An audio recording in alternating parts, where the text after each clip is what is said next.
Okay, so in social studies, we are still looking at our early peoples of America. Here, they're showing a variety of peoples in the Western Hemisphere. So I just wanted to show this map with you and share it with you. It shows all the cultural areas. Okay, it's color coded by cultural area. Okay, so the earliest settlers in the Americas were cultural groups who adapted to and used their environments. Okay, we know that people adapt to their environments. Okay, we know that animals adapt to their environments. We've talked a lot about adaptations. Each culture group had beliefs, values, languages, patterns of organization, and a form of government. We have named them Native Americans, and we know about them from the artifacts they have left behind. Today, we're going to read and learn about Adena mountain builders. So, we're going to learn about 3 different groups that we focus on for early peoples, and today we're going to learn about the Adena. So, follow along with me, take notes. Okay? So, Adena mound builders. Sorry, I don't know why I said mountain. Mound builders. So, the Adena people lived in the Ohio River Valley in the eastern half of what is now the United States from about 1000 BCE to 200 CE.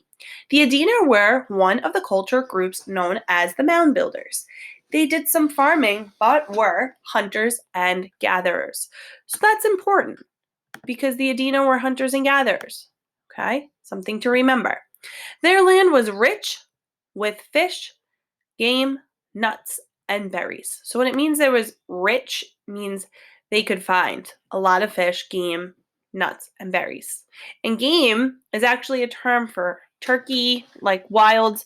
Um, Maybe they had duck of some sort then.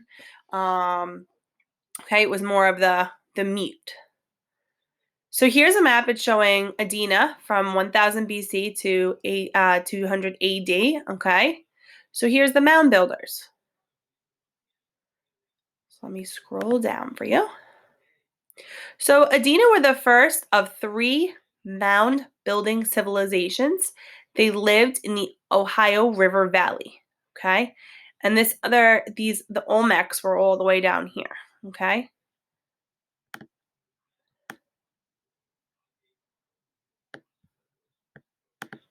The Adena are known for their pottery, artistic works, and extensive trading network, which supplied them with a variety of raw materials, ranging from copper from the Great Lakes to shells from the Gulf Coast.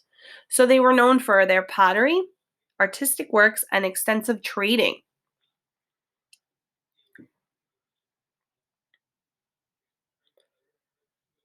The Adenas were called mound builders because they built earth mounds called earthworks.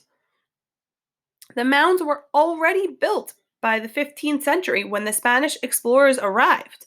One of the most famous Adena earthworks is a serpent mound located near what is today Cincinnati, Ohio. It is 5 feet high, 20 feet across, and 1,330 feet long and over 2,000 years old. It is formed in the shape of a snake. The mouth of the snake is open and it looks like it is swallowing something. Wow.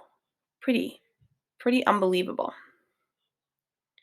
The Adena also built small burial mounds.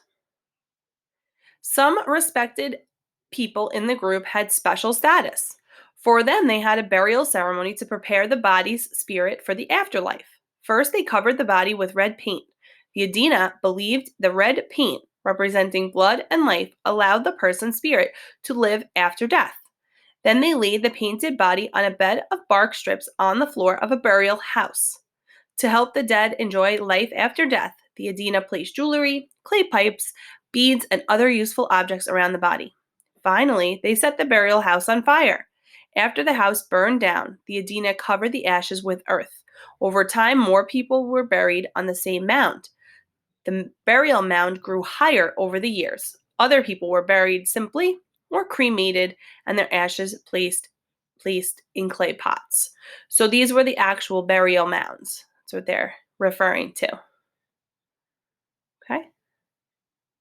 So we've learned a little bit about the people of this culture. So we're going to learn about 2 other cultures coming up.